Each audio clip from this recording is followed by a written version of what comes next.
सैफ अली खान हल्ला प्रकरणामध्ये आणखी एक सीसीटीव्ही समोर आलेला आहे। संशयित दादरमध्ये फेरफटका मारताना सीसीटीव्ही कॅमेऱ्यामध्ये कैद झालाय। सैफ अली खानच्या घरातील सीसीटीव्हीमध्ये दिसणारी बॅग या संशयिताकडे आहे। आतापर्यंत 4 सीसीटीव्ही कॅमेरे तपासण्यात आलेले आहेत, ते समोर आलेले आहेत।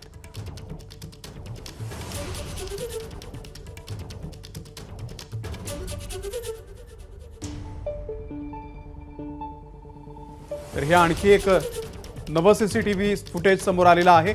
दादर मार्केटमध्ये फेरफटका मारताना हा संशयित कॅमेऱ्यामध्ये कैद झालेला आहे।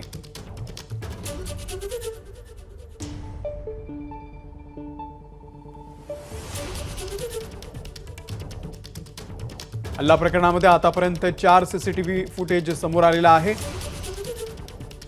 आणि आता हे आणखी एक सीसीटीव्ही फुटेज आपण बघतोय। दादरमध्ये त्यानं मोबाईलच्या दुकानामध्ये जाऊन हेडफोन खरेदी केला आणि त्यानंतर मार्केटमध्ये फेरफटका मारताना सुद्धा तो कॅमेऱ्यामध्ये कैद झालाय।